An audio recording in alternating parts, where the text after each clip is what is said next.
أعوذ بالله من الشيطان الرجيم. بسم الله الرحمن الرحيم. الرحمن علم القرآن خلق الإنسان علمه البيان. الشمس والقمر بحسبان والنجم والشجر يسجدان والسماء رفعها ووضع الميزان ألا تطغوا في الميزان وأقيموا الوزن بالقسط ولا تخسروا الميزان. والأرض وضعها للأنام فيها فاكهة والنخل ذات الأكمام والحب ذو العصف والريحان فبأي آلاء ربكما تكذبان. خلق الإنسان من صلصال كالفخار وخلق الجان من مارج من نار فبأي آلاء ربكما تكذبان. رب المشرقين ورب المغربين فبأي آلاء ربكما تكذبان.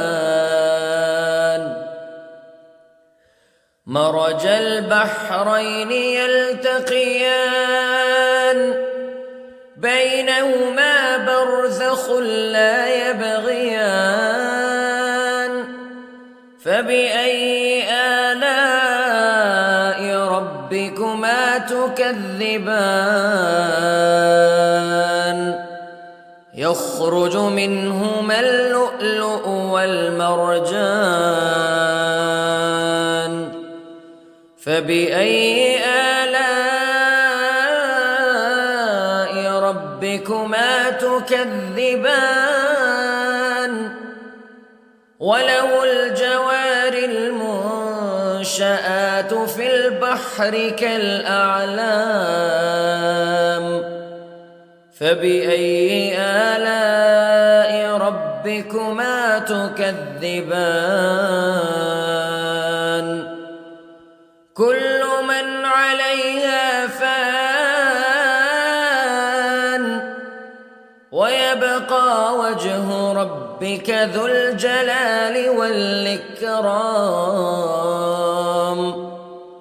فبأي آلاء ربكما تكذبان.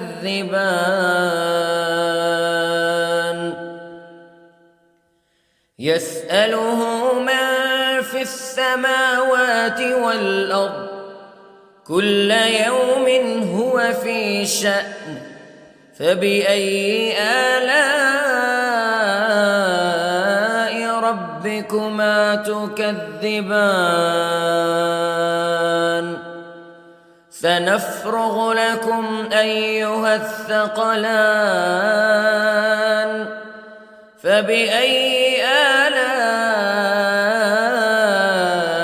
ربكما تكذبان.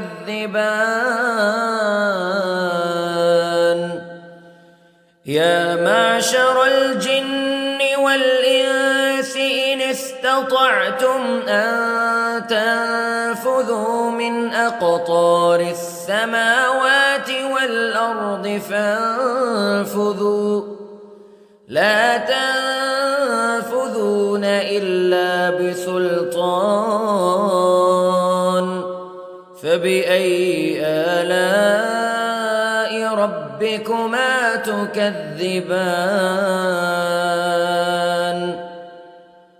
يرسل عليكما شواظ من نار ونحاس فلا تنتصران فبأي آلاء ربكما تكذبان فإذا انشقت السماء فكانت وردة كالدهان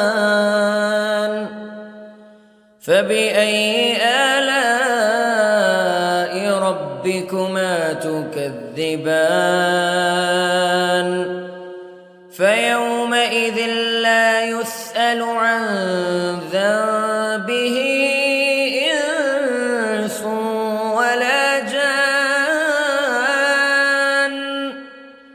فبأي آلاء ربكما تكذبان يعرف المجرمون بسيماهم فيؤخذ بالنواصي والأقدام فبأي آلاء ربكما تكذبان هذه جهنم التي يكذب بها المجرمون يطوفون بينها وبين حميم آن فبأي آلاء ربكما تكذبان ولمن خاف مقام ربه جنتان فبأي آلاء ربكما تكذبان ذواتا أفنان فبأي آلاء ربكما تكذبان فيهما عينان تجريان فبأي آلاء ربكما تكذبان فيهما من كل فاكهة زوجان فبأي آلاء ربكما تكذبان متكئين على فرش بطائنها من استبرق وجنى الجنتين دان فبأي آلاء ربكما تكذبان فيهن قاصرات الطرف لم يطمثهن إنس قبلهم ولا جان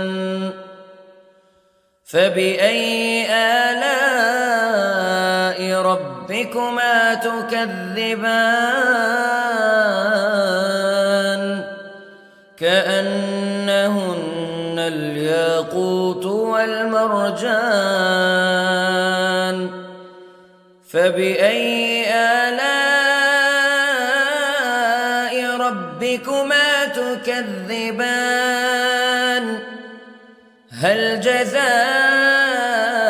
الإحسان إلا الإحسان فبأي آلاء ربكما تكذبان ومن دونهما جنتان فبأي آلاء ربكما تكذبان مدهامتان فبأي آلاء ربكما تكذبان فيهما عينان نضاختان فبأي آلاء ربكما تكذبان فيهما فاكهة ونخل ورمان فبأي آلاء ربكما تكذبان فيهن خيرات حسان فبأي آلاء ربكما تكذبان حور مقصورات في الخيام فبأي آلاء ربكما تكذبان لم يطمثهن إنس قبلهم ولا جان فبأي آلاء ربكما تكذبان متكئين على رفرف خضر وعبقري حسان فبأي آلاء ربكما تكذبان تبارك اسم ربك ذي الجلال والإكرام